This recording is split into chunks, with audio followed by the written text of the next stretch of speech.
Starting recording again. Part 2. We're doing it. Dungeons and Dragons. So what were we saying? Sorry, I had to start the recording again. You want to do the intro again? Let's do the intro. We're professionals. I'm Jaseelie, the Dungeon Master. We're professionals. We're doing a second intro for this session. Yes, it's in 2 halves. Let everyone say hello again. Hi there, I'm Hunter. I'm playing Morgen Megen. Hi, I'm Travis. I'm playing the rogue Dagger, and I just killed an angel by accident. Hi, I'm Aaron. I play Aljin, and I didn't do anything really important. And I'm Ray. I'm playing Ludo, and no, Mom! In case you don't know what we're talking about, shame on you for not watching that quick last half session. This is the smallest one. You have no excuse. Anyway, we are continuing here in the Netherdeep after they killed an angel and a secret wall opened up to the north. I don't know if it's a secret. Guess it's not a secret anymore. Oh, okay. It was. Was it? I didn't know it was a secret. You got spoiled though. Sorry. There was no cues that let me know that was a secret wall. Hey, it played before. Oh, there we go. Oh, a secret Oh, wall. wow. opened. Oh my god, a secret.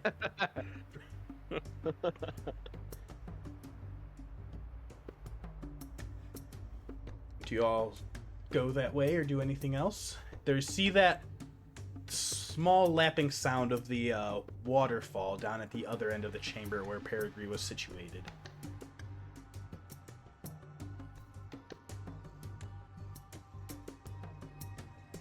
Yeah, is there anything over there? Don't tell me if you look.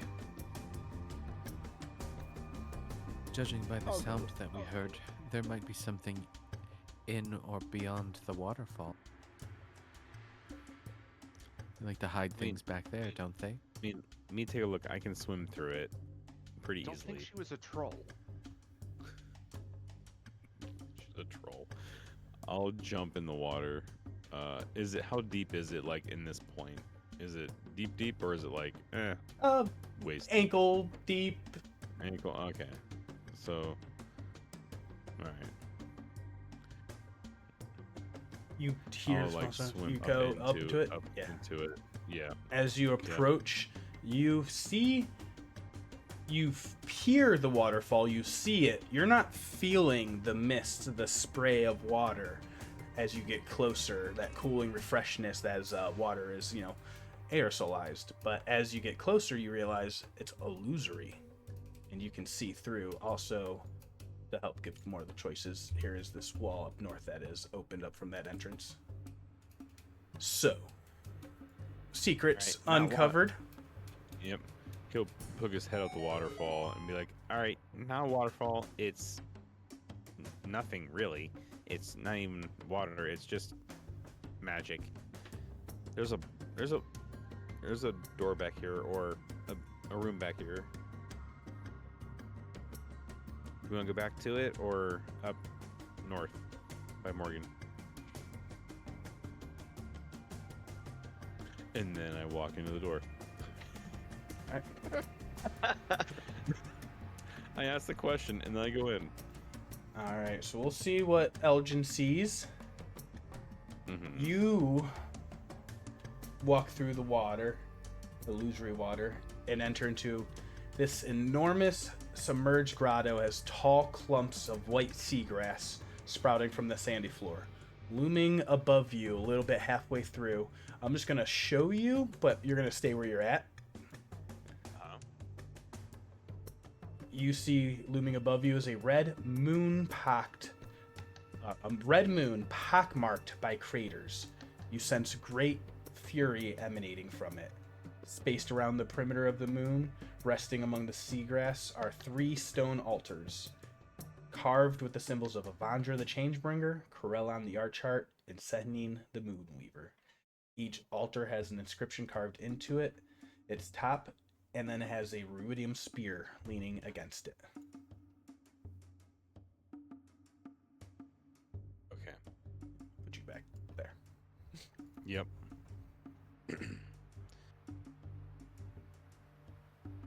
Oh Jesus. He'll dip back out after seeing that and like probably bump into Dagger a little bit. And like, all right, I think we all need to come over here like now. There is a big moon type thing, some altars and spears, and there's at least 3 gods on the plinths of the spears. So I might have found something important. Maybe. What was up in the other path? Did we see? Morgen, when you were looking up through that other path, the air smelled fresh, and there were waterfalls were tumbling down the walls of this moonlit grotto, with the water disappearing when it touched the soft soil that covered the floor. The area is filled with jungle foliage, and water droplets roll off of the leaves onto fragrant tropical flowers. A beam of silvery moonlight shines down on a curved alabaster bench facing the west wall. Carved into the west wall is a frieze depicting a young girl with wavy strands of light for limbs, accompanied by a pack of wolves. Girl's sculpted hands protrude from the wall and are held in a cupped position. That is what you saw from... You came up into this space right there. My little vantage point over there.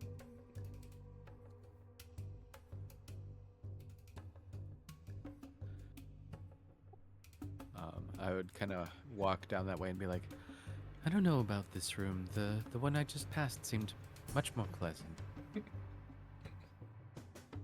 I mean, Nicer, the better atmosphere, smell. it's better than a moon-pocked room with spears and gods. I would love just a nap and a sandwich. I think if that had that, it would be great. Anything like that? What? I'll make you a sandwich to go in the other room. I mean, I'm pretty sure we're supposed to. Could be another moat up in that. Could be another moat up in the other room, or it could be the thing we need to do. We could split up 2 and 2. Oh, that's a terrible idea. I know it very much is. How about we go north, take a look, maybe take 10 minutes, and then come back if nothing's going on up there. Sounds good. All right. Morgan's going to that room up north, and she's gonna kind of take a look around. Yeah, so just to give you the description, the grotto smells fresh. The waterfalls are tumbling down, disappearing in the little silvery mist, the little droplets on the thing. There's the description again. The beam of silvery moonlight shines down on the alabaster bench, and carved into the west wall is that frieze, a depiction of a young girl with wavy strands of light for limbs, accompanied by a pack of wolves. You definitely recognize the Moonweaver. And honestly, Aljin, that looks like that little girl that sat along next to you on that beach that long ago. It encouraged you to go out and explore the world. You would remember her anywhere. Yeah, I think Aljin will, seeing the cool water, will kind of dip into it and sink down into. I mean, being surrounded by water, but being oppressive, this is a different feeling. This is a little more calming, and he would get into it and dip into the moonlight and sink down into the water and just sort of take a second. A lot emotionally, a lot has happened to him. You catch in the spray, and you're now that you've gotten closer to the bench, and now all of you can see it once it's pointed out, a small inscription carved into the bench. In common, it reads, "Sit here and reflect on the Moonweaver."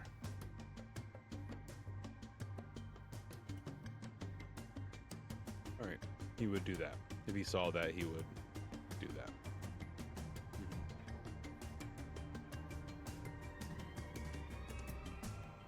you're sitting there right in that beam of moonlight. It seems to be coming out of, like, you're trying to find where in the rocks, and there must be a spot, or maybe it's being, illusory casted, but it's shining right on you, like almost like a single beam spotlight, sitting right where you're sitting.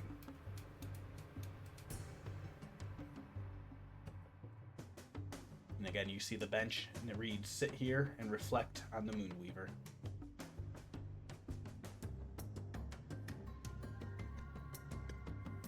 He would sit down and pull out the gourd of the Committing Tides and sort of look at it and think back to when he got it, and just sort of think about everything that's happened, where he's come from, where he's done, why he left, his people.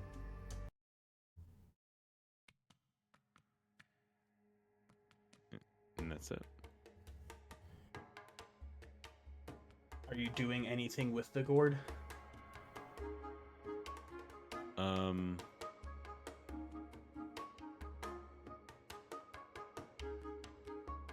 Yeah, he would. Man, this is dangerous.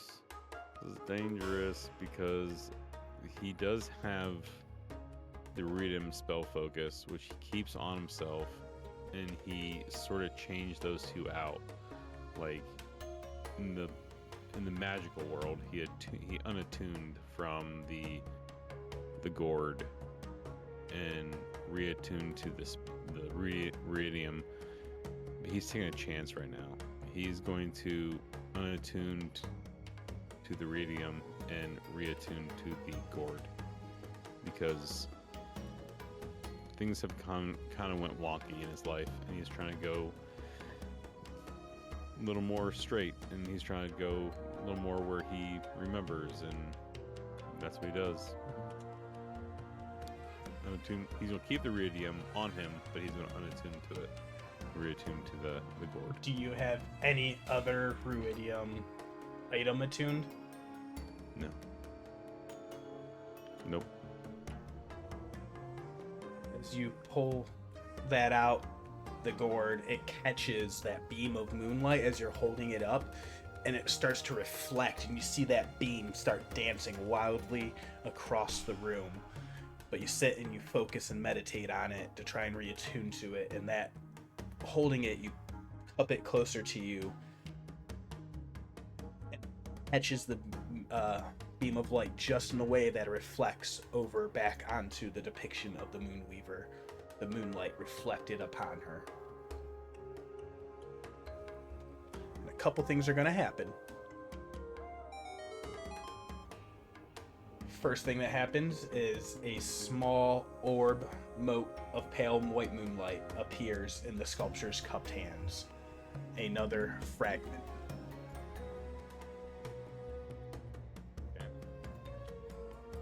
You have no Ruidium on you?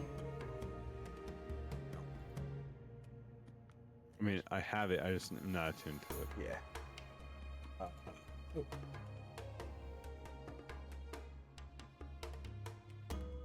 You are going to, let me double check the Netherdeep rules.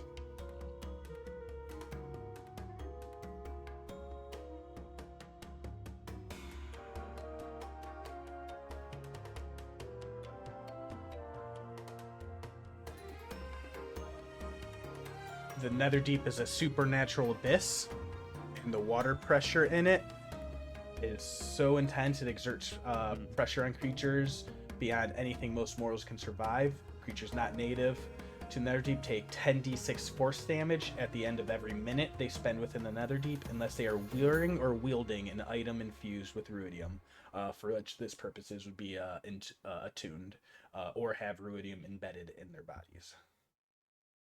Or they have the jewel, as you've seen with Ludo.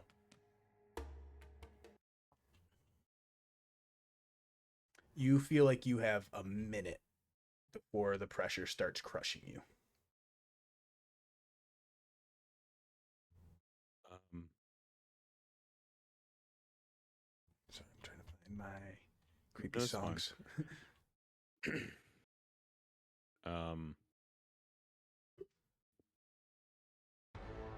Right where the ruidium thing was on my hand,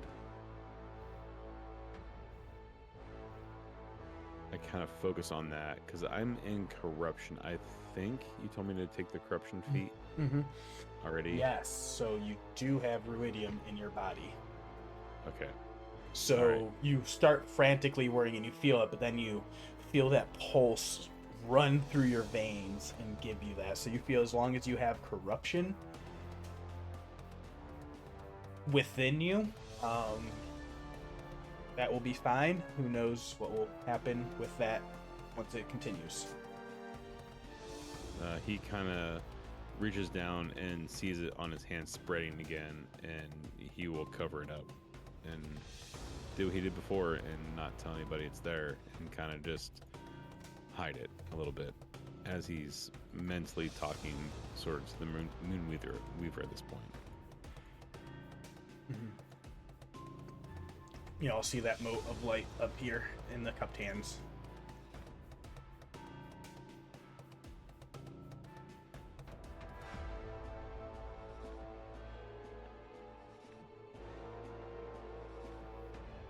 Who?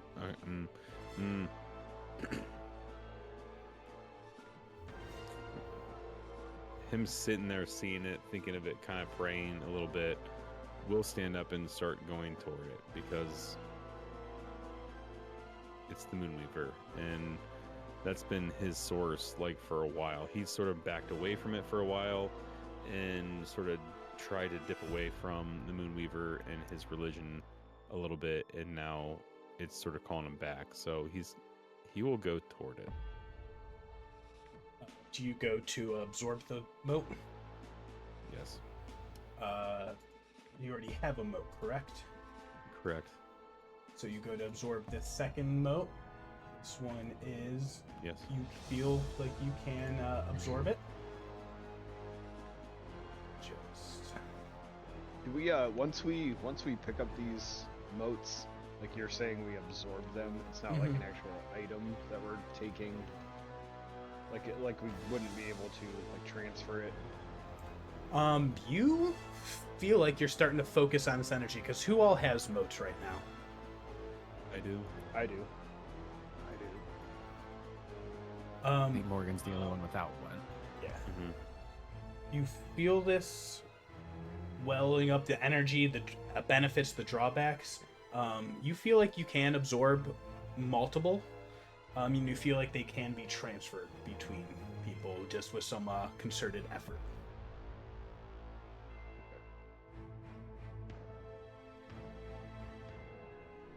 And I would, being the Moonweaver, would go and grab it. We might be able to transfer later, but right now, I would just take it. Yeah. You go to absorb the fragment, and you take the fragment of deception. Oh, nice. You will all get a quick fleeting vision, another memory.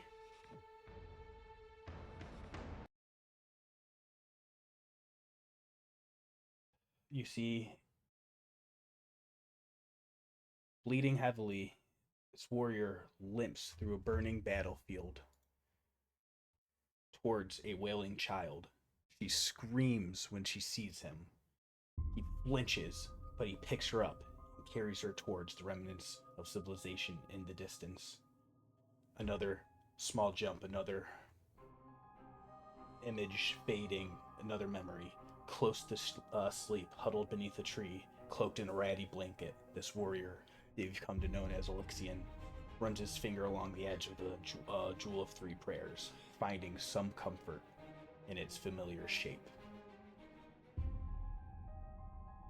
Ludo, you notice that spot that he's rubbing was that one that you started to get familiar with, a well-worn groove.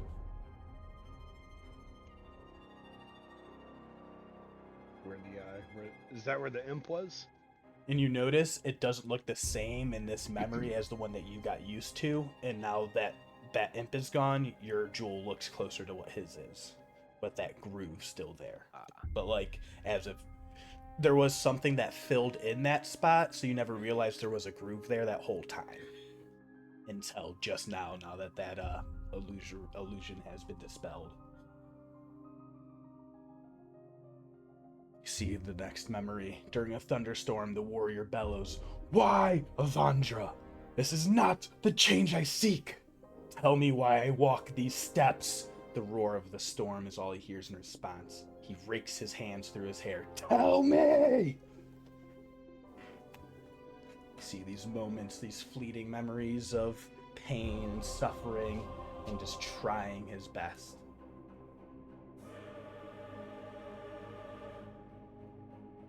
And Aljin absorbs that fragment of deception. Its effects, when I find it. Aljin, when you take damage, you can use your reaction to turn invisible and teleport up to 60 feet to an unoccupied space you can see. Remain invisible until the start of your next turn, or you make a damage roll or cast a spell. Drawback, you have disadvantage on wisdom checks.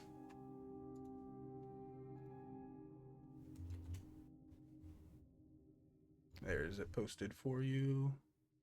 Okay. Okay.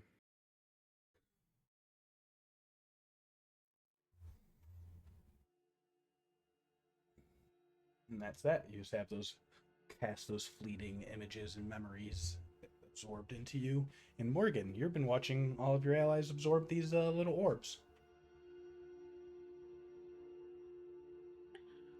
I think what Morgan's kind of internal monologue is with these is part of her thinks that they're necessary. The other part of her thinks that they're like kind of scary, kind of sketch. Like she doesn't necessarily think that she wants one at the moment.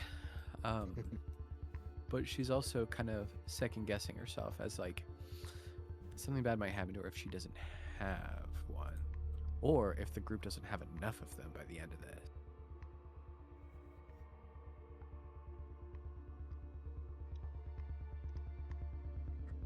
But I think this satisfies her curiosity of this room. She's ready to move on to the next.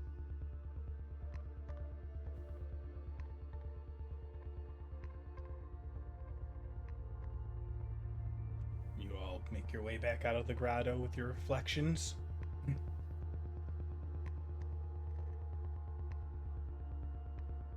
I think I would follow. Just sort of taking a second look back at the Moonweaver, kind of bowing. You hear a quick more. whisper in your ear. The voice of that child.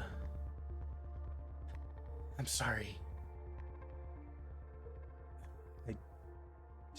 I sent you along because I hoped that you could help save him. Help him make the right choices. I'm so sorry." You show me what could possibly be a happy ending. Maybe it'll happen, maybe it won't. But at least I haven't missed it. Thank you. And you're wondering for a second, who did she mean? Help him. Who's him? Aljin assumed Ludo. You feel that warmth. You all make your way back into that last room and continue walking. Once again, this enormous submerged grotto. Tall clumps of white seagrass sprouting from the sandy floor. Looming above you, that red moon pockmarked by craters. Great fury emanating from it. Dagger, you specifically are drawn to this. This represents your dreams, your nightmare. If you walk a little bit further, so just because of dark vision, you catch the edge of a glimpse. So I'm gonna move you, but yeah, moving into the room, yeah. You don't feel anything violent or attacking you, but you see this image of the moon huge red looming, laughing at you. This is a nightmare you've been haunted by your entire life. Spaced around the perimeter of this moon, at least from where you all can see at the moment, you see 2 altars, but there seems to be a third one hiding in the shadows in the distance. These 2 have inscriptions of Avandra and Saeryn on these altars, and on top of these altars is a large ruidium spear that's leaning against it.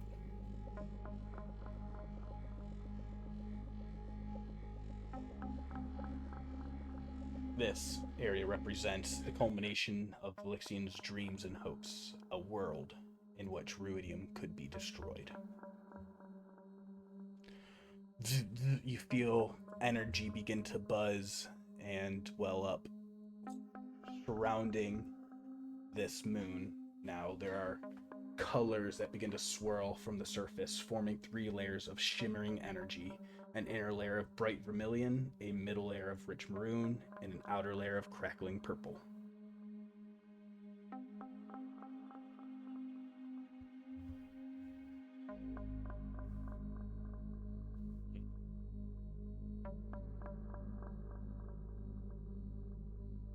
What do you all do? Which one has the Moonweaver, Saeryn? This one has Is it Moonweaver this one here? at the bottom. This top one has the Avandra. I might not be far enough. And you might not be feel... far enough down to see the Moonweaver. And here, I'm not going to move you guys. Technically, I'm just going to show you the other half. It's all illuminated, so if I do the thing, yeah. So, Moonweaver was... Now we're here, I can see everything. Is it? There's 1, 2, and 3. Mm-hmm. Moonweaver was this one? Moonweaver's bottom one on this left. The top one has Avandra, and you'd think from the thing that would be Corellon on the far end. Actually, I'm going to say this. There we go. This is giving off light, actually. Does that make it better? Yeah, much Yeah, I'm better. gonna be like, wait, yeah, this thing is giving off a ruddy, red, awful light, so you can definitely see everything.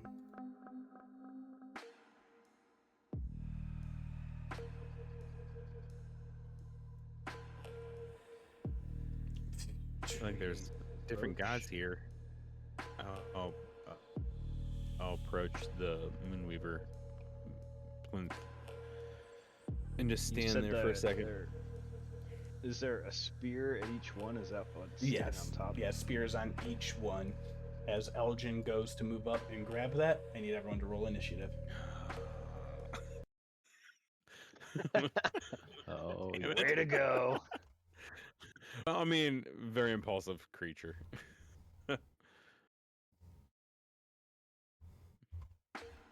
A 4, guys. I got a 4. Oh man, my rolls have been absolute trash.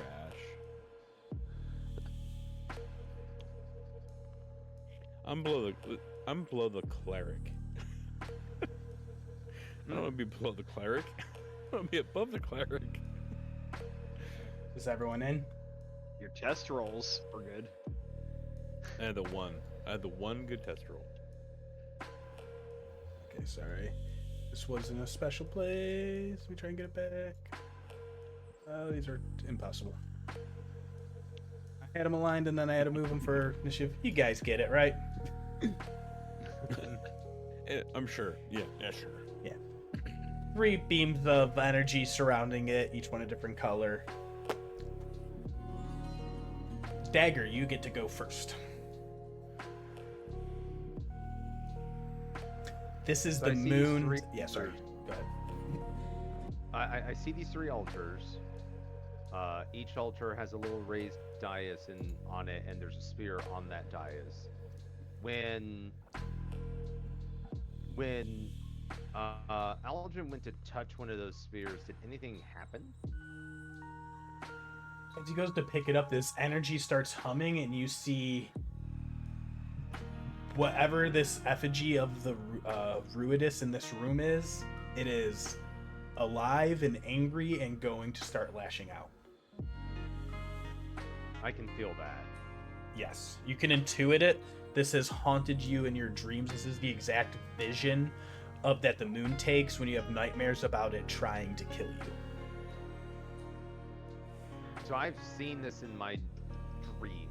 Yes. Something that looks like this. I don't know where this room was at, but now that I see it. It feels familiar. It is the dreams you've had where you've wanted to kill the moon for cursing you.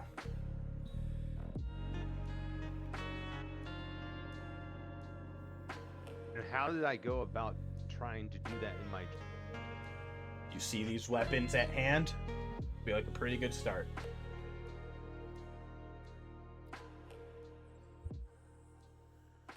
You can imagine. Did I ever use- recognize? Yeah. Yeah. Did I ever recognize that there were altars to divine beings here? Maybe not in your dreams before, fuzziness of details, but now you see this, tableau before you. It's maybe, maybe not an exact one for one of things you've had. It's just a natural dream for a Ruidus born to feel. A natural way. Okay. Yeah, you I'm feel an gonna affinity. say- I feel an affinity. What I'm getting at is I've had this reoccurring nightmare. I have picked up this spear and have attempted to attack this thing because it is trying to just kill me simply by existing underneath its baleful light. Yeah, and it's, maybe in a dream before, it's you've been being chased down a street and you see something in front of you and you lash out with it and you just imagine it it's an approximation. Okay, Yeah. I was. Sorry. Okay, sorry. I Yeah, I've been needed trying to- needed an abstraction, not a concrete. Okay. I don't know where to begin other than the fact I've seen these things. I am going to reach out Yeah. because I don't know these gods. I don't know any of this. And I'm gonna ask, do these divine beings have do they have a color? Are they known by a color? Yeah, technically. So, there's like inscriptions and imagery on each one. So, each one is supposed to represent the different god. So, top one is Avandra, you feel like. The bottom one, every culture will have their own different thing. You don't feel like anything hard, concrete. You just know that each spear is on that pedestal. I guess to help it, this is a manifestation of a dream that Elixion is having to try and kill the moon, and these are the weapons he is manifesting in this like illusory subspace. So you feel like, hey, these weapons could probably be used, but you have to put the effort into it.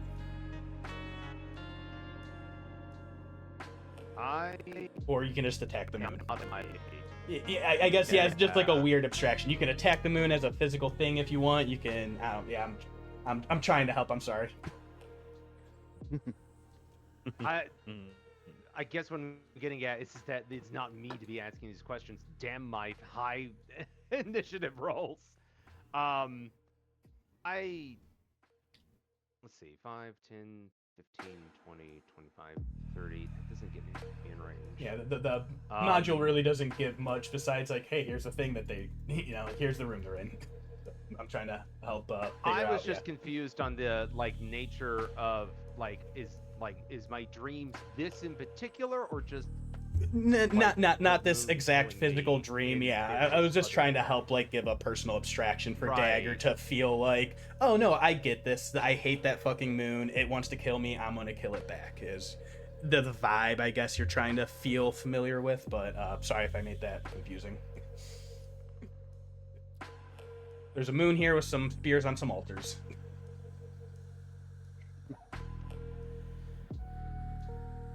If I pick up this spear, does anything happen?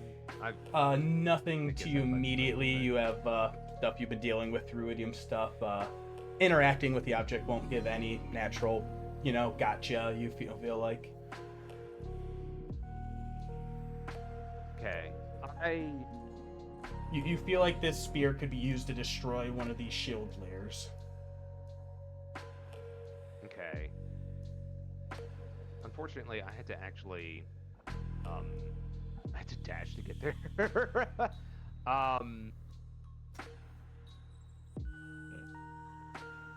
Pick up.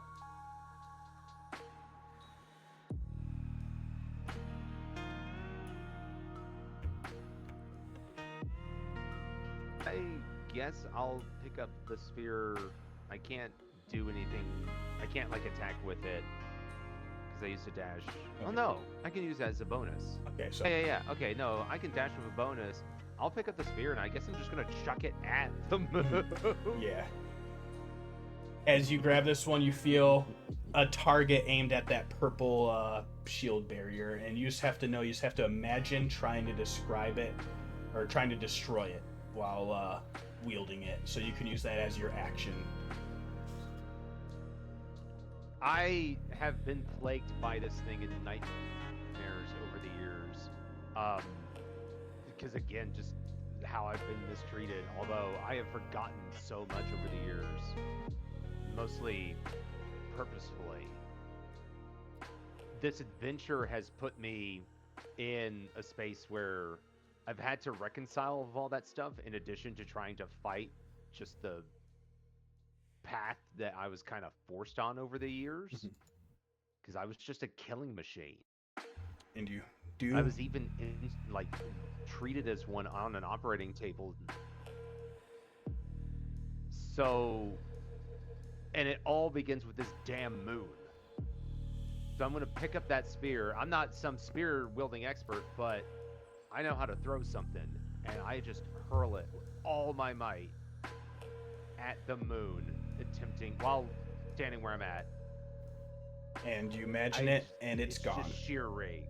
You unleash your fury at the moon, and it feels good because you've never been able to do it before.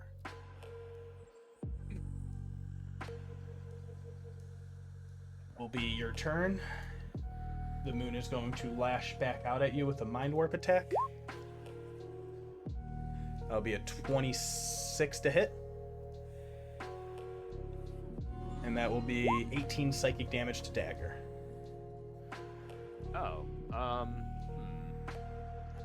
A little bolt of radiant psychic damage? Oh. damn. That's half, so 9. So you'll take that, and then it will bring out another mind warp attack at Aljin for a 16 to hit. Yeah, 16 hits. 14. Psychic damage, sorry. Mm-hmm. Okay. And that will be it lashing out. So this moon, the effigy of it is what's striking out at you, and you see these shimmering layers of energy surrounding it. You feel like they are giving off some effect, you're just not sure what yet. That will be Ludo's turn. Are we still underwater? This one is submerged again. So you passed back underwater when you came through that waterfall. Asking because my swim speed is actually more than my walk speed. Yeah.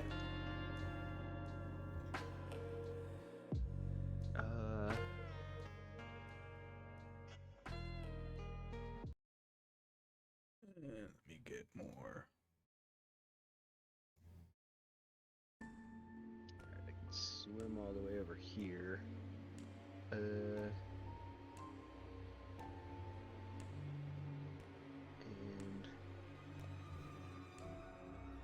yeah, I think I'm gonna dash. Alright, as you got within that space. Nope, never mind. You're Back good. here. Yep, you're fine. Yep, you're good. Okay. You feel like if you stayed that close to the moon, you would have probably been lashed out at with some cackle. Like you felt the crackling of electric energy start to build up around that barrier. Gotcha. Yeah, I just made my way over to this Corellon spear, and that was my movement and my action. So Because that's it. and you feel you reaching over there on count initiative 10. This thing is going to send out 2 more surge attacks. It will be a 19 to hit Ludo. Will miss, and then this one's going to go at Morgen. 15 to hit. That will miss.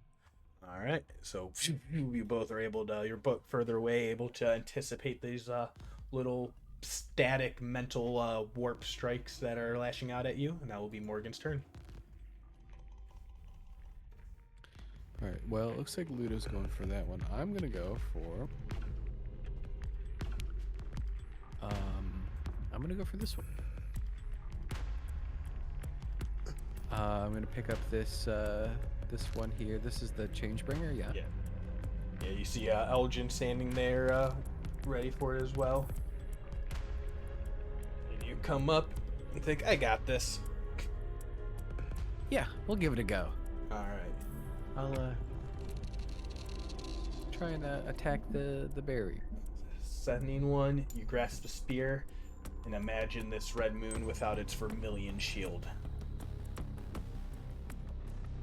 And you use your action for that. Sorry. Let's get this. Oh, no, not that one. These things are so fucking huge, and I have to keep them on the map layer because they're annoying. Mm-hmm. Yep. Slowly. There we go. Taking control. Yep. Control what lays in between layers. Yep. Exactly it. All right. You imagine that one gone, and it is gone, and you feel like this moon effigy might be a little easier to hit now. And now we'll say that the one that's left is a maroon leer, even though I don't think that's really the color on here, but oh well. Yeah, that's not maroon, but That's what the book says. This is the assets that the third party made. that's maroon. That's it. Rude enough. All right. That's Any bonuses, Morgan? Sorry. No, I'm not using a bonus action. That'll be the end. We'll call it a maroon take 5. I see what you did there.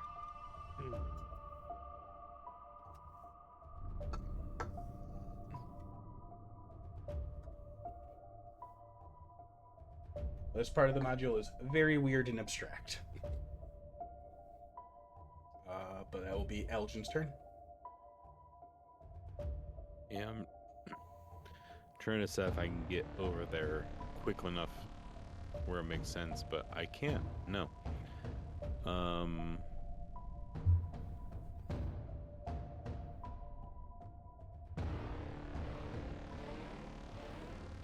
Yeah, I don't know what to do. I'm stuck. You feel like the moon can be physically attacked. This is Okay, a I'm gonna physical swing to representation in this space. Sorry if I did not. No, you did. It's just I just want to add Morgan something. took You my know that plans. that was an option. yeah. I'm just going to then cast Sorcerer's Burst on the moon itself, using probably thunder damage because that's my specialty. So Sorcerer's Burst. We'll do thunder. 29 to hit. That will hit. It rolls 16 points of thunder damage. And I'm staying where I'm at. I'm not moving. Hoping Ludo can put the rest through. All right. You feel that damage connect with it. Dagger, will be your turn. I saw how successful that was. Is the spear still around? Or did it Spears are make the gone. shield- Yeah, sorry. The spear Okay. you threw was gone. Yeah. They're part of the map, unfortunately, so I can't get rid of them. No, that's all right. I see how effective that was, and I guess I'm just gonna still be angry and chuck some psychic daggers at it. Because I am not getting near that as it currently is. I still see the shimmering barrier. So this is a ranged psychic dagger attack. Oof. It's a nat 1. Unfortunately, you will need to. Oh wait, you do not have the. You don't have the Ruidium dagger anymore, right? I do not have a Ruidium dagger anymore. No, your thing's still part of. So you will need to make a Charisma save, but yours will be at advantage because of your attunement. Well, it won't because I'm not within 10 feet of an ally, so it's a plain old charisma roll. A 16. Oh, look at that. Ow. Or a 16. All right. Yeah. A 16 or a 16. All right. You'll need to swap out your feats. You'll need to get rid of Viridium Corruption level 1 and add Corruption, Viridium Corruption level 2. You feel it gets worse and worse and starts to run away.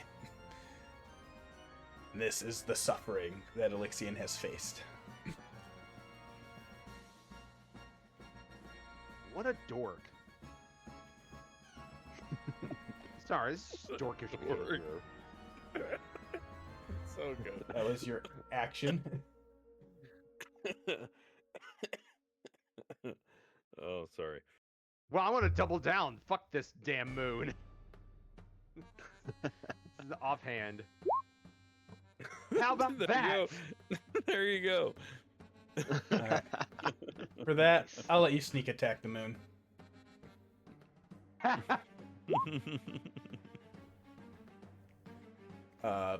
So you know that your psychic damage is not going to do anything to this moon at all. But we'll say your sneak attack will be regular damage. So roll 66 again.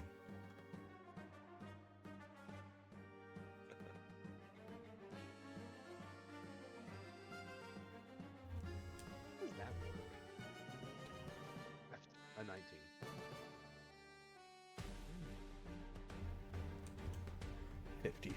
All right.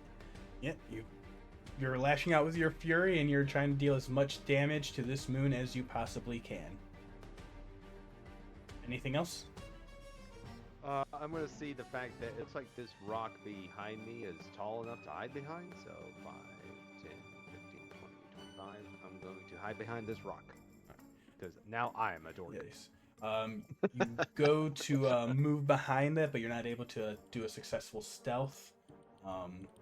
I couldn't if I wanted to. Yeah, exactly. It's the action economy. So it will still have you in range as this mind warp attack. Doesn't necessarily need direct line of sight. Just needs a target within 120 feet. That'll be 18 to hit on dagger. That hits. That'll be 17 psychic damage. Fills him out right.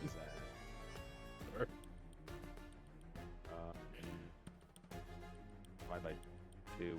What am I? It's 9. That's 9 points of damage. 8. Round down to 8. Oh, okay. I'll save you that one.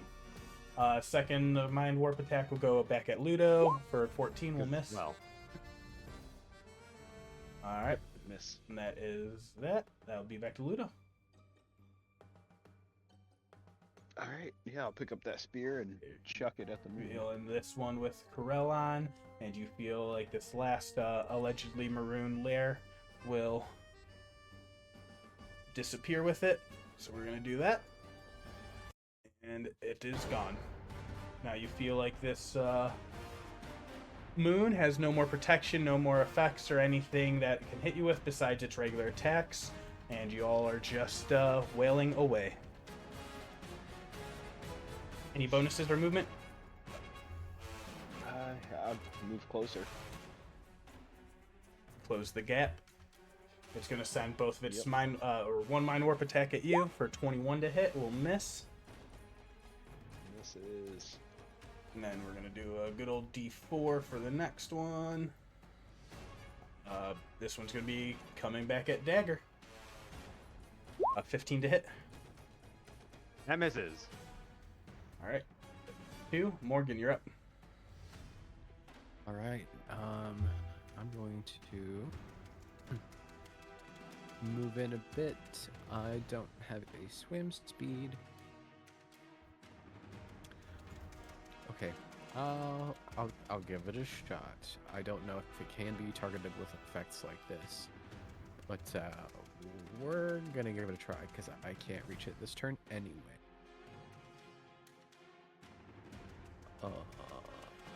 Sacred Flame? Can it even produce a dex save? I don't know. Let's see. The effigy of Ruidus is an immobile gargantuan object that has AC 17, 200 hit points, and immunity to poison and psychic damage. It's an object. Yeah, so if I you don't can think make I an target attack it. roll against it. I'm not within range, so I'll dash, and we'll get next. All right. That will bring us back to Aljin.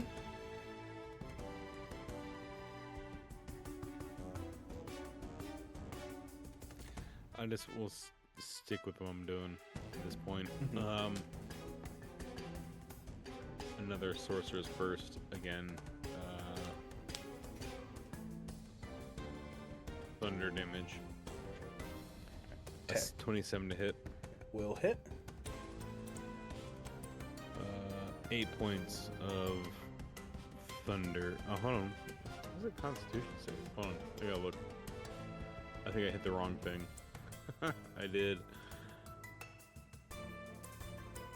12 points. Even of better. Thunder damage. Yeah. I accidentally hit Thunderclap. Yeah, you're feeling like that damage is starting to add up. Anything else? No. The moon is Nope. getting angry. Its focus is starting to come back on those who harm it. Eyes open up all over the moon. And they look right at you, Aljin. We're going to get an attack at you. Be 22 to hit. Reaction to the mote I just grabbed, I can, as a reaction, go invisible and teleport, I believe, as I take damage? Yes. Is that how it works? Yes, so 17 damage. Oh, damn it. Okay. Alright. Okay. And then go wherever you want. Jesus Christ. 60 feet, right? Yep, up to 60 feet. Anywhere you can see. Alright, it'd be right about here. And Well, yeah, let's see where I was. Let me measure it out. The right way. as you're doing that, the second attack out of random rolls that went to dagger, so that'll be 18 to hit. Ooh, that hits. Wait, did I go a second time? Or the... It's going, it's hitting you. that hits. Yeah. Oh wait, question. Oh wait, did I Would- just skip through your turn? Is that what it happened? I thought Yeah. that's yeah. Oh, okay. Get me. All right, so those will hit. Good, So will yeah. happen as you're attacking, because yeah, I forgot that was Aljin's turn, and I Yep. skipped twice. Sorry. But yeah, those attacks will be Um, happening either way. Question: Yes. Does displacement cloak affect? Okay, they need to be rolling at discipline. Yes. Yeah. So here, I'll let you take your turn first, and then if for some reason they can't see you or something, then I'll have to pick a new target. I'm gonna Sorry. dash up to the moon. No, that's fine. To the moon because I can't just moonwalk to it. After realizing that I can't hurt it with my mind daggers, I'm going to use this other dagger. Oof.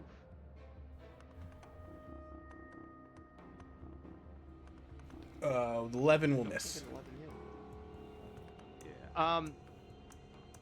I'm going to use homing strikes. So let me add a 6 to that. 17 will just hit once its shield layer is gone. So hits. Shield layer is gone. Yep, Okay. that's what I'm yeah, saying. yeah. Yep, that's right. Just hits. Okay. Don't know if I can sneak attack against a object. Let me look that up real fast. I'm adding it. It added on the first one because it's the moon and you're Rudis born, so that's the reason. Okay. So that's just the 20, not the 7. Yeah. Don't want to throw in your main character's ability because of a technicality of a weird and abstract counter. My character's main ability is to absorb psychic damage and never get hits. Okay. I used my bonus to get into range. I guess I'm just going to stay put. That is my turn. So now here's the second roll for the disadvantaged attack against you. 18 to hit again. Shit. Well, that hits. Alright, so that's 16 down. psychic damage total. So down to 8 again. I am down. Alright, now officially done with that turn. That will bring us back to Ludo. All right, I'll start swinging at the moon. Swing away, Swing pony at boy. the moon. That's How a about crit. Crit. Hell yeah. I have to ask. Throwing any smites on there? Oh hell yeah! Say before I start Swing tallying this damage, moon. let me know. Let's throw a 3rd level smite on this. 6, 37, so it's at 40 right now. And what level smite are you throwing? 3rd. So that would be 48, so 88.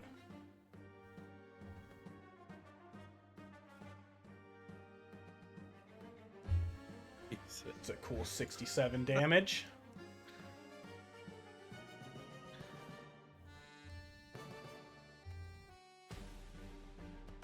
Yeah, if a moon could be bloodied, it's looking pretty rough.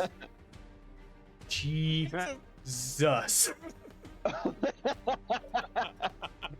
Wow. I was a little excited that it would happen, but didn't expect it. Like, it's greedy to hope for it, but, like, you always do, right? Yeah. How? Wait. Wow. Did you just? Yep. He I crit a just second double time. crit. Oh snap, son! Before you even say the words, you don't even need to burn another spell smite slot. Oh, okay. All I was gonna think about it, but you know this thing was at 162, it has 200 hit points, and you just did another 48. It dead. If a moon could die. The eyes close back up. Dagger, he stole your killing blow. I'm Dagger's down. down.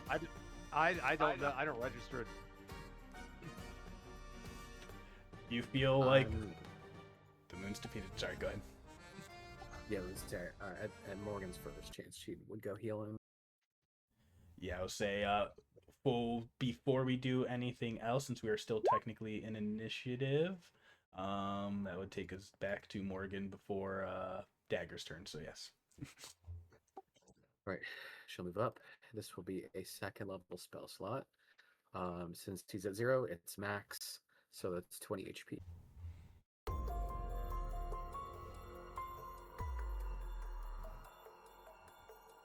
$27? Just 20 flat. 20. Right. You feel like this has been defeated. When the effigy is destroyed, a tiny mote of white light appears in its place, floats down a few feet above the floor. There seems to be another mote here. The moon is gone. I just can't get it off the map, sorry. Ruin my immersion, Jack. See, they actually did it for another room in this module, but they didn't do it for this one. I love they just drew in a little circle moat. It's a moat. Yeah, fuck you, moon. I didn't see how it disappeared, so it was really annoying to not see that. But otherwise, I feel slightly better.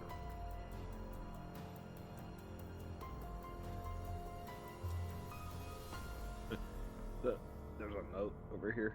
Who's going after the moat? Do I get the moat, or do I let one of you take it? What do you think? Are these things good? What's your experience? I mean, I have two, Oh, and it's yes. a little good, a little bad. So I can just grab this one also. It's kind of a lot for one person to take on. I mean, you don't need to deal with it, Ludo. You got enough going on right now. You could or could not be a diva's child. Your dad could or could not be the person that created this mental prison. I mean, it's not that big of a deal. They're really not that harming for me. I'm okay. Can I insight that? Yeah, absolutely.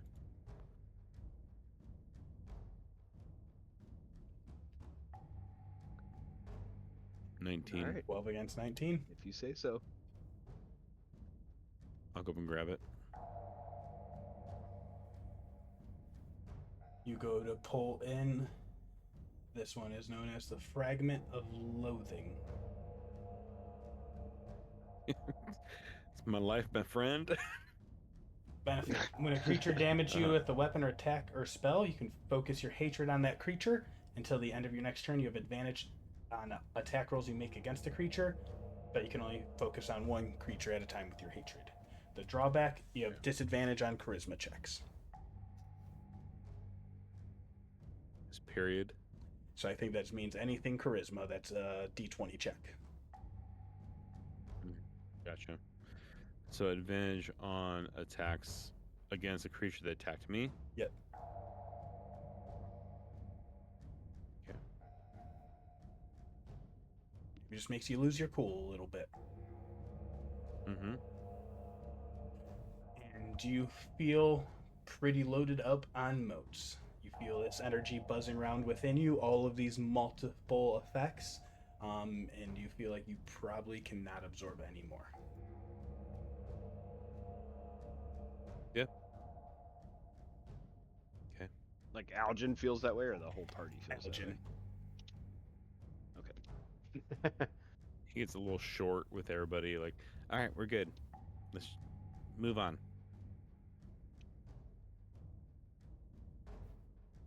All right, let's go.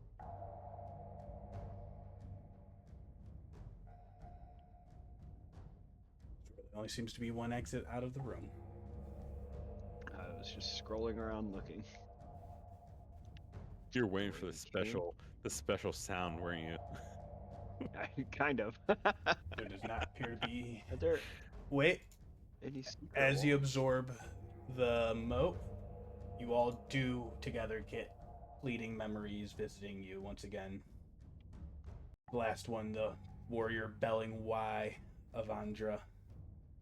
Or wait, no. The last one was him during a thunderstorm, right? Trying to remember the last one I did, yes. The next one is the warrior kneels in front of two moonlit graves bearing the names of his parents. He places incense between them, resting it on a simple box decorated with wedding bells. The box bears the inscription, "For those whose love never wavered." Around his neck, he wears the Jewel of Three Prayers, which carries both the blessings of Avandra and Sehanine. Next memory, snapped forward into the future. This warrior, his sword cleaves a beast in two. Its corpse falls onto the blood-soaked ground, joining many other victims. The warrior, wounded, stands above the carnage. Two people lean out of nearby houses, then 4, 10, dozens. They run to him and cry out, some of them sobbing, "The Apathian! They said you were coming! We knew it!" Cheers and jubilations surround him.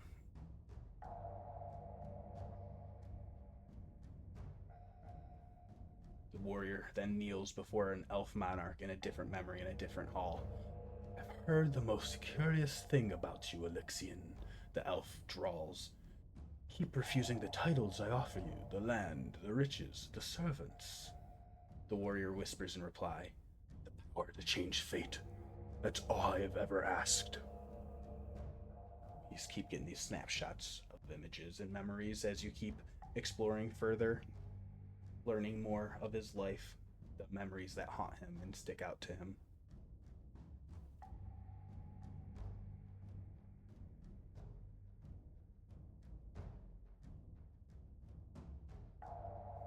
You're all back in this place. All your wits are about you. You have free will to do what you wish.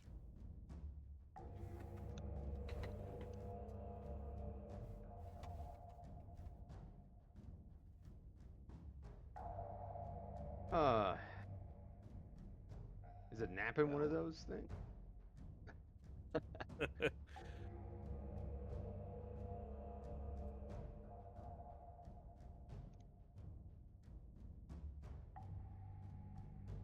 Yeah, how is everyone looking?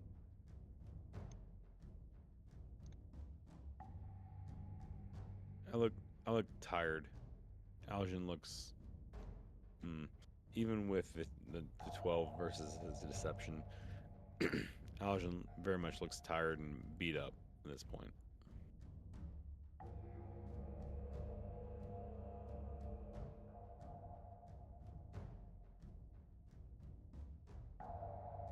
How's everyone else feeling? Looking.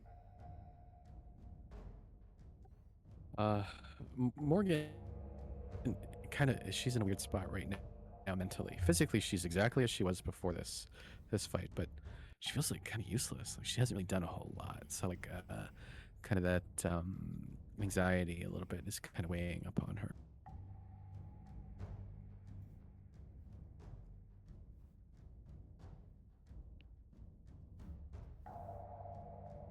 Ludo feels pretty good. I mean, he just had 2 crits against a giant moon. And it felt pretty awesome. Takes away all the pain of your angelic ancestor being slain. 2 crits. 2 crits. Paladin's happy. Kill the moon. Do you see how great that smite was?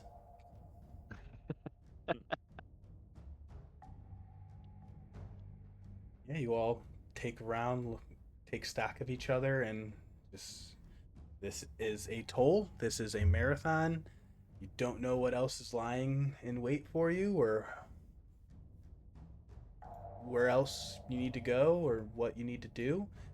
You have your goal. You're trying to find and save Elixian, but at what cost to yourselves? At what cost to your sanity? The corruptions.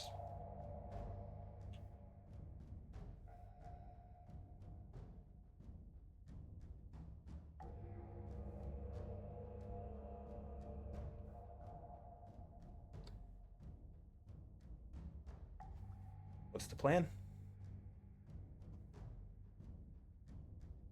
Well, on that sour note, I'm just going to walk out of here. All right. Even though it's amazing I'm capable of walking, I am feeling like whatever the consortium has done to me is getting worse. You all see Dagger visibly sagging the injuries adding up. Hard to see what his body looks like. You don't really know. You haven't really seen underneath the hood or the mask much, but you can feel the silent suffering of your companion. But how much of it is up to him to tell you or not. Hey, I think. Go ahead, Go ahead. Dagger. It's toward the end where everybody's leaving, and it's just Aljin and Morgen. Aljin will ask Morgen, like, knowing that they were the two that had visions of like the perfect life. He will ask about her vision, like, hey, when you were taken over by that like weird perfect life, Uh-huh. was it hopeful? Was it like something you could like? Did it feel true, or did it feel like a lie that was told to you?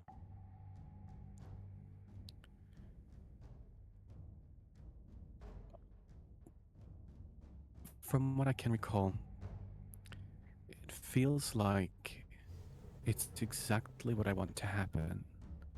It feels like reality. But being on the other side of the enchantment, I realized that between me and that reality is this chasm, this world of experience, this timeline, this fate. It's not something that can just be. It's something that I have to work towards, that I have to forge a path to achieve. I, I know now that it can't just fall into my lap, but I do believe that I can achieve it. Like like it's possible. Like Uh-huh. it's not like it's not a lie. And you see like sort of tears welling up in his eyes, like it was something that maybe he imagined initially that he thought wasn't going to be even possible. It was a lie that was given to him through this chaotic dream. Well, the future isn't exactly set in stone. It is untangled with threads, and it's up to you to find where yours leads. That's okay. That's it's a little more helpful. Thank you. And you see him wiping his eyes, and he's like, a I think without any checks, a look over to Ludo that's probably you've been seeing for a while. You've been pretty early in the experience of the Aljin Ludo timeline. I think you would notice the look that he gives over that he's been given for a while. He's like, oh, okay, and he like wipes his eyes a little bit and is like stiffens up a little bit. And it's like, okay, let's try to get everybody out of here.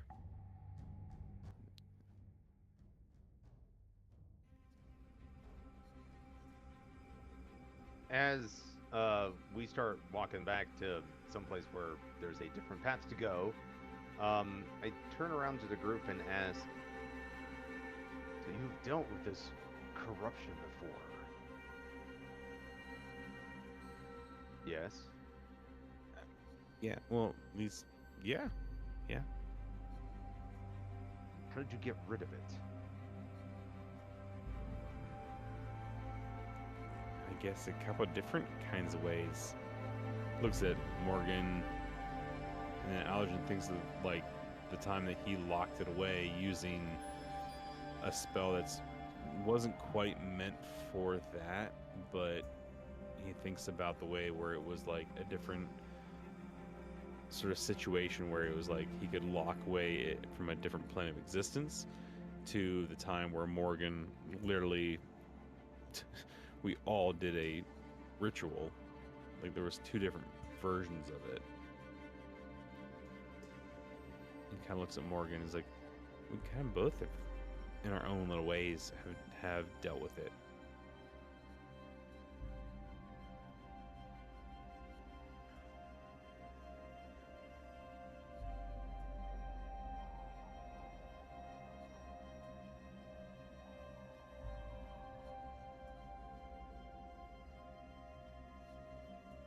Is this something that can be done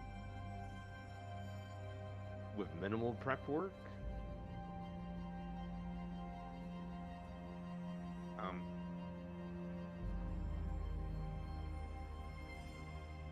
Maybe I can give it a shot. Do you feel like do you feel like it's from another like another entity, or does it feel like it's part of you? Or It's hard for part of me to tell the difference since I've had, well, this thing done to me. But running through this nightmare hellscape has definitely been weighing on me. And I will go to like lift up part of the cloak that covers my arm and then take off the glove and the wrappings. There were like some small red veins of iridium running through my arms. It now basically looks like it's completely stone. And I looked and I show them and say, whatever the case is, my arm did not do this when I was experimented on by the consortium. It's hard to move. And you could see me try to flex my fingers and I can't actually like do it very well. I think I'll look over at Morgan because it's like very similar to probably the beast we brought to you earlier in the game, like season, like session 2. I think it's like past that, like kind of like look at you like, oh, I don't, maybe past what I can do, and like kind of like waringly look at you, Morgan. See what she thinks. Well, if there's anything that we've learned from dealings with this corruption, is that it goes beyond physical ailment. It taps into another plane. You might not be able to do anything by yourself, and also I doubt that I would be able to do anything by myself. But between both of us, maybe we can make a miracle happen. Yeah. With our powers combined. Yeah. Do you do you have enough fuel in yourself to use that magic that touches across planes? Yeah, I can do that. No problem. Okay. Well, let's give it a try. Morgan is going to reach. Oh yeah. I can try to help too. I think Ludo's thinking that he can pump some lay on hands in to maybe try to bolster whatever effect. You have all had various rituals, methods, moments to try and cleanse the corruption, especially when it started off small, when it's been isolated and contained.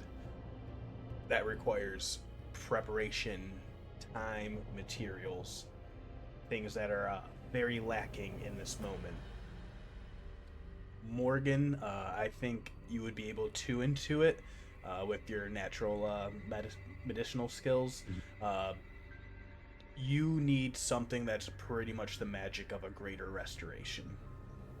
That is exactly what I was preparing for. You know that would do the job. If you're trying to work in tandem with other people, it will require that much spell power. So basically, it will require a 5th level spell slot for whoever is channeling the magic to make it happen. Right. Okay. Here we go. Only one person will need to expend that energy. While Dagger looks at what they're doing, he kind of looks down a bit, and he says, well, this may not be the time nor place for it. There's probably better uses for that. I was simply wondering if you had ever dealt with this in the past. It's only And going he- to get worse. We need you at full power. I mean, if this is holding you back at all, we should do it. Right now, where we have a second. Please accept my aid. I beg thee. You're probably going to need it in the future more than need me in the future. If worst comes to worse, I can do it again. I'm energized at the moment. Don't talk like you're expendable. You're part of this team. It's not like you're just some random. We've been through a lot. So, that may be true, but that's all my life has been up until this point. An expendable thing. Man, more. This doesn't we care for you. Like I anybody else. appreciate the gesture, but you're probably going to need whatever you plan on using on me more in the future. I'm good for now. I'll just have to remember. I believe I'm good enough for now. If when things get dire in the short term, maybe I'll take you up on that. But for now, I think you're going to need that power.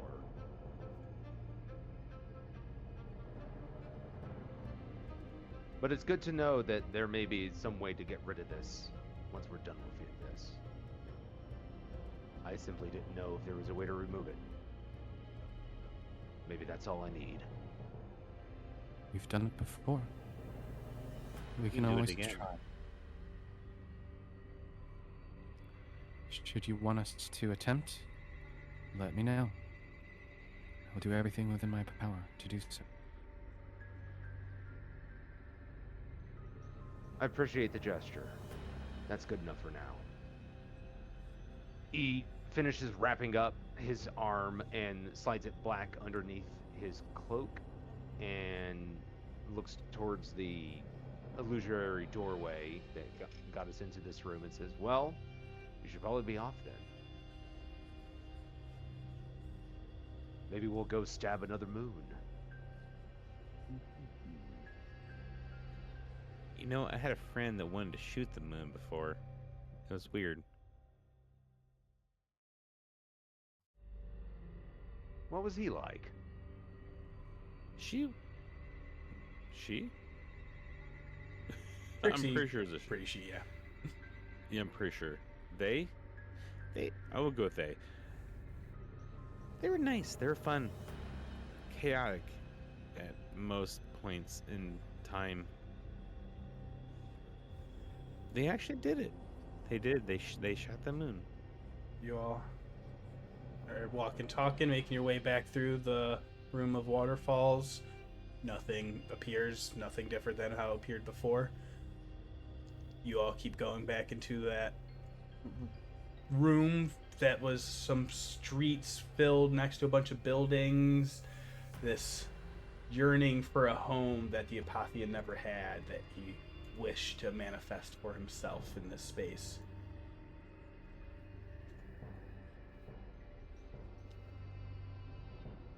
You are all moving your way back through. I'll assume is Morgen hanging behind or going to catch up? Oh yeah, she's gonna catch up. Okay, just want to make sure. I'm like, ooh, maybe Morgan's hanging back to do something spicy. Wanted to make sure. No. Someone roll me a D10 who is feeling fun. We're doing a weird check. Ooh, I'll do that. Thank you. Sign me up. Weird, weird, Oh, weird, that's- weird, weird, Oh, one weird, is weird, weird. Oh, Make it geez. weird. Oh no. I need to do the math real quick. That's not weird. Ah, Meth is awful. get the computer to do that. Oh man. Someone roll me a D. one. Dagger, roll a D4. It's a 1 again. I Better be swear. weird. 2. You all gather, and as you're making your way through these pulsing, twisting halls, you feel the heartbeat of the Apathian. This area is cold. You still feel the underwater area shifting. It is moving and twisting, and you feel your steps lurching underneath you, and you all disappear from that space and appear in this room. Is it weird? Oh, not this shit. As you all blink, you are all confused. This is where you entered this space.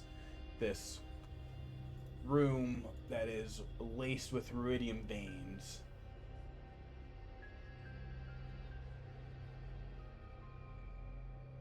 Web-like strands of bright ruidium cling to the walls of this otherwise empty water grotto. This is where you were all beset when you first got enchanted by those crowns that compelled Morgen and Aljin to dive deep further in. You're all back in this space. Not sure how or why.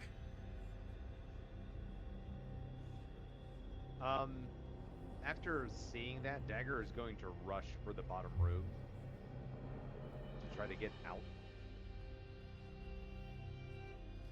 Do you all follow? Yeah, Yeah. at least Morgan would. You all keep I was running gonna through. hang back just for a second and look back and just think of, is this true? Would this happen? Could this be? And then with a little bit of hope, he'll move forward. Mm-hmm.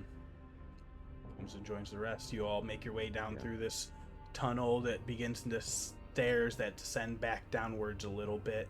Seems to be another path that opens up and branches off ahead of you.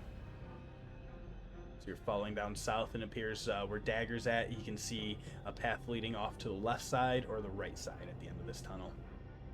Nothing else is in the space with you.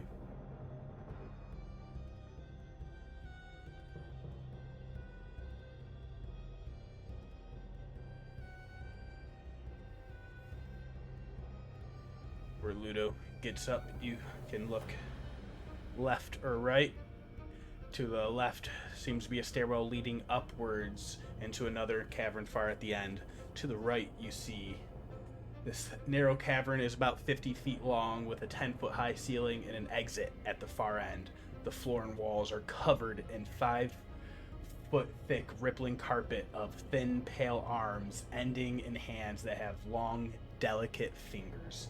At first glance, these limbs might be taken for seaweed. Whispering voices begin to echo in your mind. Join us, be with us. Never be alone again. Join us, be with us. Join us, never be alone.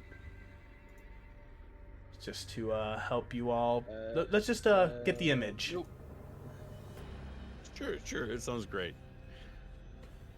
Is it holding on to a chest like that? Because that's... Ooh. As you That's a different notice, story. That's a halfway different story. through along, natural passive perceptions are able to see hands holding several items: a box, a key, a flask of red liquid, and a rolled up scroll.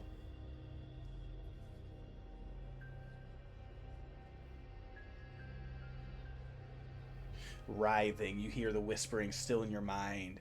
This seaweed of pale, thin arms with long, delicate fingers. I hate that description. Everything about it. Well, you guys want to try to get the stuff or go up the stairs?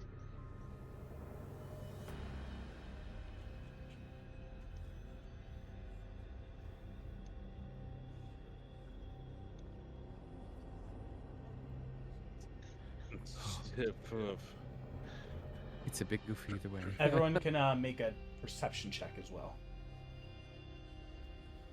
Yeah, I'm gonna do that. 19. 18.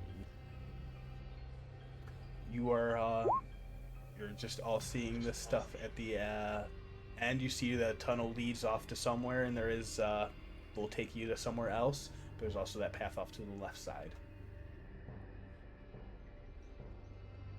Is it one of those things where it's like, here's the horrible thing, it's a hall for hands, and then there's like the normal path, but the normal path is like terrible, and the hall full of like disembodied hands is like the good one? It's a mind game? That's a good point. We know what we're walking into here. We don't know what's at the top of those stairs. It's true. It's either nothing or, a job done by hands. Be with us. Okay, then. Join us. Never want to be alone again. Please.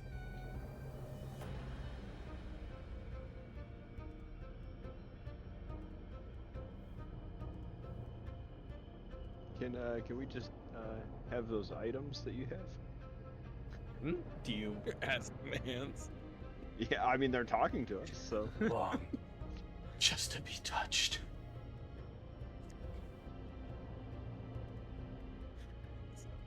Aljin's inner monologue. Sorry. Do you step forward, Ludo? Yeah, I think Ludo's gonna step forward cautiously and reach out to one of the hands. They gently reach up. Gently. They just kind of go to grab and hold your hand, just a slight rub and a caress. They're not trying to hold you or hinder you or hold you down.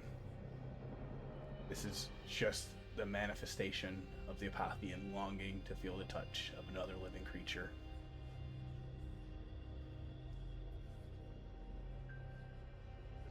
Say, seeing that it's not like dragging him under. Oh, damn. Aljin will go up and like grab onto Ludo's hand and like follow him in.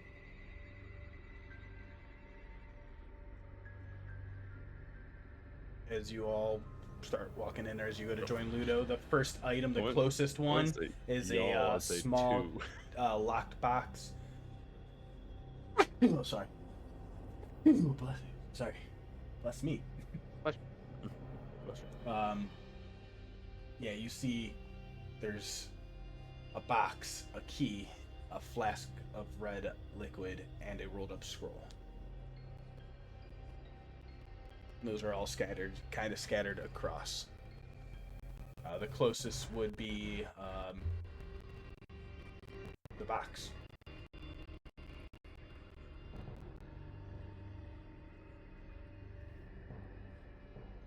Not being drug in, I think Aljin would put his hand out.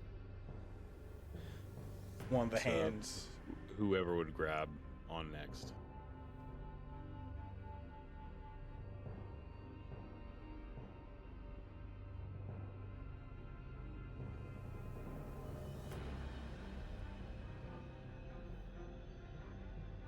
Morgen and Dagger joining along. Morgan's No. gonna look. She's not gonna like actively reach in or do anything. She's gonna observe. So, like, Aljin, you're reaching your hand back for them to join you and Ludo as you both start wading through. Yep. No, nothing? Okay. Alright, Ludo and Aljin, do you guys go in? They're not Yeah. hindering you, they're not grabbing at you aggressively, they're just... It's that scene from Game of Thrones where Daenerys Khaleesi, she like gets carried across the wave of people, and there's just the hands reaching out just to hope for just a touch. It's like crowd surfing. They begin to slowly make their way. Do you guys continue in? Well, Ludo, if he goes in, I'll go in Alright. further. So we'll say And if no box one follows, here, concerned. key here. That's a key. Definitely a key. I drew that so well. Vial of red liquid there. And then we'll say the scroll is right here. I'm such a good artist, y'all. There's an exit. And there's an There's exit. an exit on the outside. Yep, on the other side that you see. Can I try to like now that these hands are kind of like caressing us as you described, can I try to like insight the hands? Go ahead, give a insight check.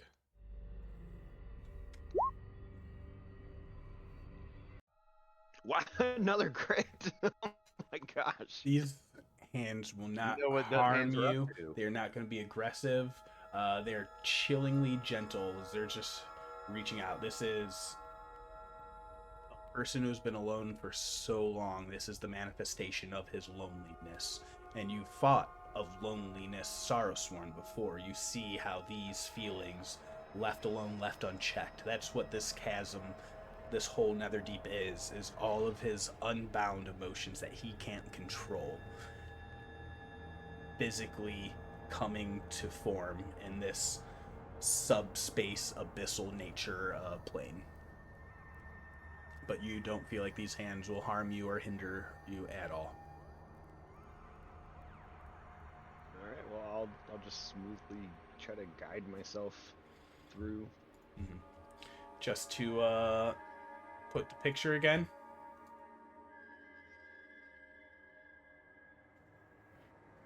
That is what you wade into, and you can grab whatever you wish.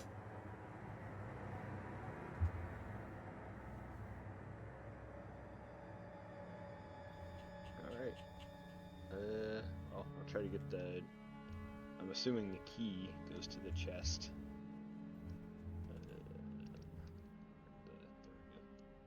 Right, yeah. I will say you can pretty much free economy and movement and do whatever you wish. You're not in any action, so you can grab the key. You feel that they hands go and lift it up to hand it to you as you come over closer. Alright, yeah, and I'll try to open the chest. And the locks click. Inside the lockbox, you find an inscription that says, "For those whose love never wavered." And the box contains a black pearl, a violet garnet, and a pair of delicate platinum rings. The key is made of a tarnished silver and easily slid in and open the box. Do I get any sound effects for opening a chest? Y'all are fishing now. What is this? Is it Aljin follows you in, and So add those a violet worth. hey, Ludo, can you roll a perception check just real quick? Sure. Okay. What was the description, Jack? Of what he For those found? whose love never wavered. And continue. There's more things in the The chest. box contains black pearl, a violet garnet, and a pair of delicate platinum rings. Cool. You notice after he sees all that, kind of reads this the inscription and everything, and you notice Aljin sort of looks away and his face goes a little red. You see what the 16. As he goes around you after you open that up this way to, what was this again? Here? A vial of red liquid. As you reach out, the hands like gently cup it and reach it out for you to grab and pluck from their fingertips, and you feel that that's a potion of superior healing. Okay. Cool. Add that to your inventory, Uh-huh. and then you see that scroll case, spell scroll. You see it, you notice immediately it is a magical spell scroll.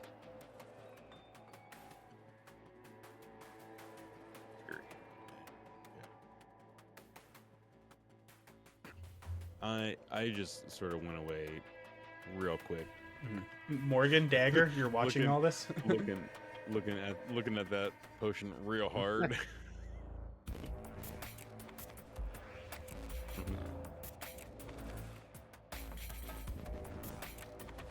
What are those two doing? I am waiting for one of those objects to leave the area.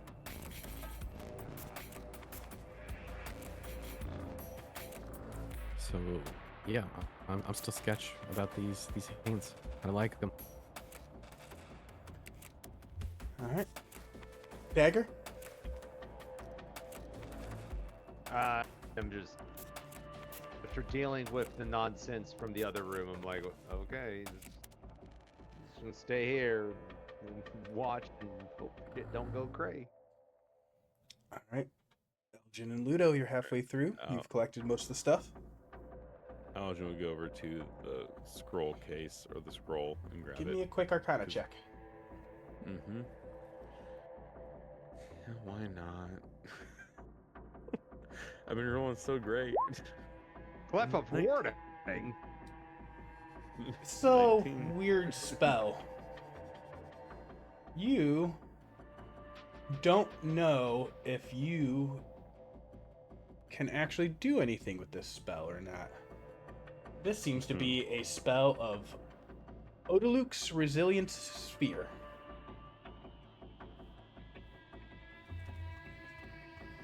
Odaluk? Odaluk's. Otiluke. Must be some famous wizard. Okay.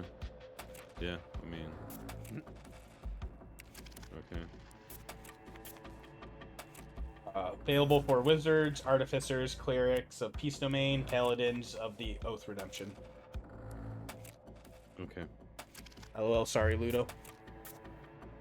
I used to know. Yeah. All right. Noticing that, I mean, I can understand it's a scroll. I understand that it has magical properties. Can I understand everything on it? No. I mean, innate sorcerer shit doesn't understand some things. Okay, pocket that. Can I perception like out? Is there an out-in to the north? Where you Can I, look like, out, leave? do you want to see what's beyond that room?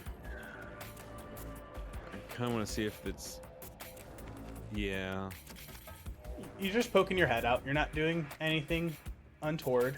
No. I'm just more looking to see if it's what it is. Is it that fun sound I hear, or is it like? There's no secret. Are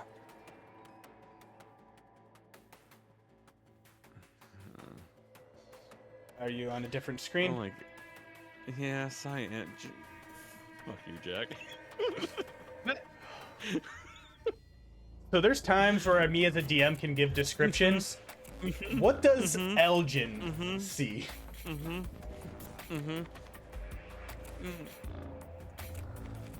It's a chasm with large red crystals and tendrils out, but I might have like 20 feet before the chasm. The chasm goes down so far. I don't know how wide it is either. Okay. I'll like sort of pop my head back out and be like,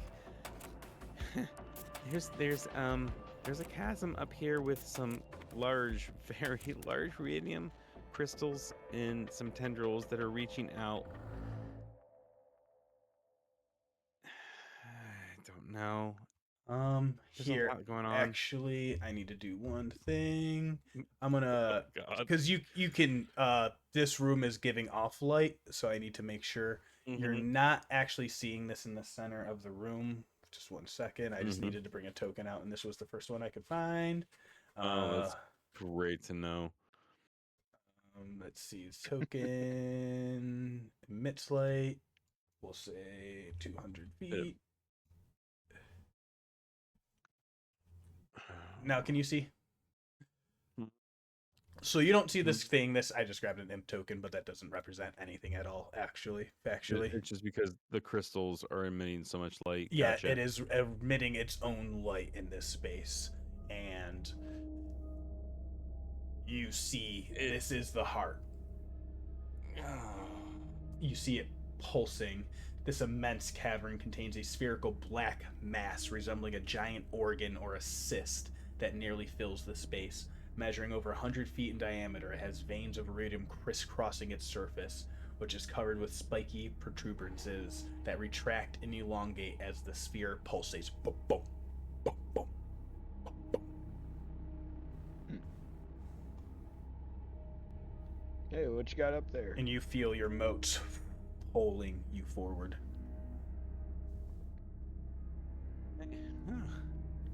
I really want to lie to you and be like, nothing's up here, but I'm pretty sure it's where we need to go. I kind of feel it's a tumor.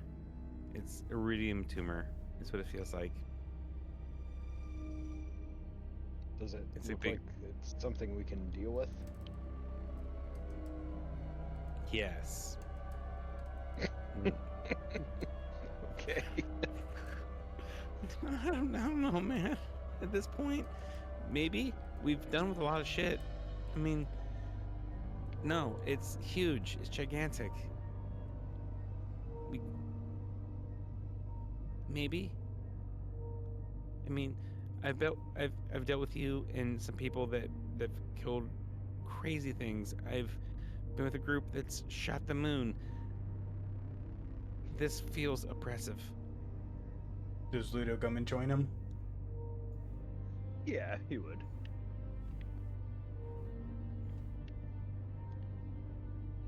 There you are. Hate this. Do you see? Morgan, Oh wait, Can one watch for the second. Hall of Hand. Ludo, there you are. Are you able to see now, Ludo? Yes. Yeah, there. Whoa. All Just right. feels oppressive. It feels too big. All right, so you see both of them disappear up. Oh, I was like, what is that? That's the imp token they use for the light. Yeah, it's just you just. Yeah, I can put torches down. I realized after the fact. that No, I'm relating it. this is fine. Yeah. It's fine. You feel an infernal pull from inside there as well. If that makes any difference, Leo. Morgan, you begin making your way through the hands, gently pulling at you. Does she? She hates those hands. Oh, she hates it. They're They're not. probably like ruffling her feather dress. You have dealt She's with pissed. death and souls and misery and suffering, and this is the worst thing you've ever experienced. I feel like she probably like gags on the way through, just like. "Ugh." All right, and then dagger.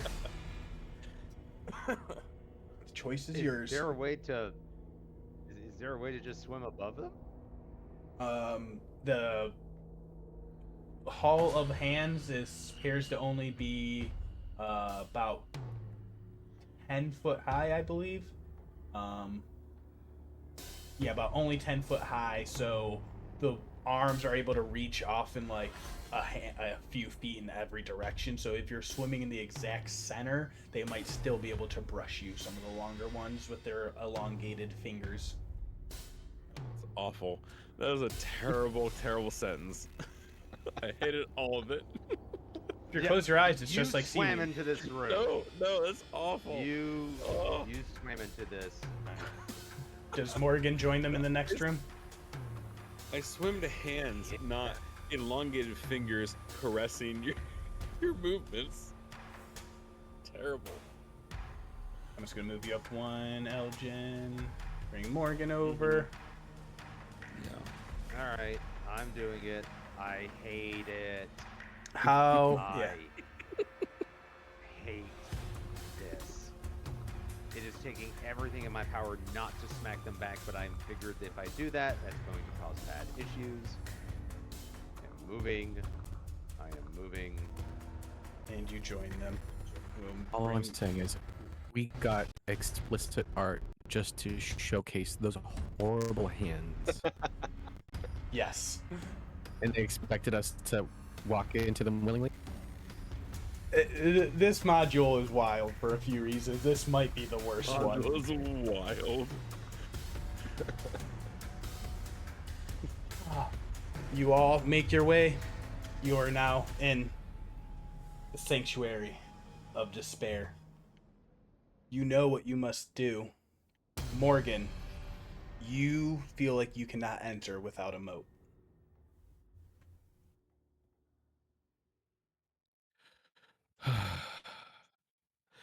Give one here. She just kind of like gestures over to Aljin. Okay. It appears I cannot enter with my own power.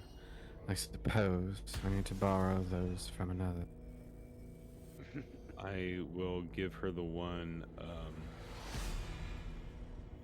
that allows her to teleport if someone attacks her. That the And turns her invisible. that's the deception. Deception, yes. What's the downside of that? I'm looking for it right now. Here's the about. He told me what was the good side of it was, and I completely brain fart on the bad part. So you have the fragment of deception. Mm-hmm. Benefit: take damage. You can turn invisible. Teleport up to 60 feet to an unoccupied space. Stay there until next turn, or you make damage roll or cast a spell. Drawback: disadvantage on wisdom checks. If anyone needs me to repeat any other fragments, let me know. I got mine. Awesome. You are all loaded Good on mine. up with your fragments. You all know what needs to be done next. This, I do. you feel that pulsing forward into that heart, that cyst. You know you need to go in it next. If you want to save Elixion, please let me be free. Boom, boom, boom, boom. And with that, before you all make your way and decide to enter, we can go ahead and end the session. And you all tell me what you do next time. Ooh. It's all awful. You all know it is as easy as entering at this point. You just have to let yourself be pulled in to the despair. Whoa.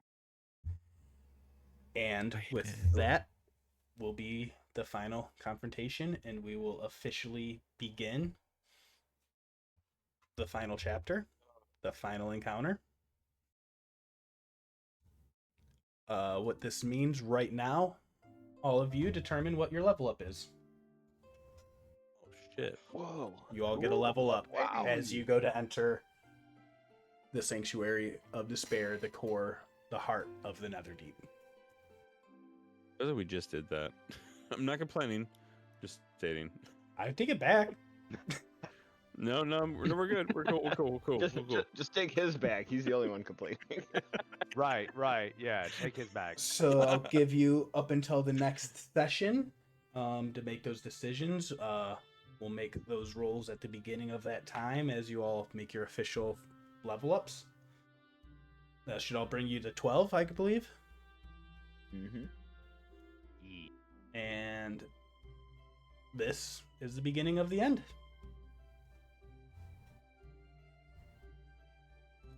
I will stop the recording, and we'll get back to see what this looks like on the potentially final episodes, ?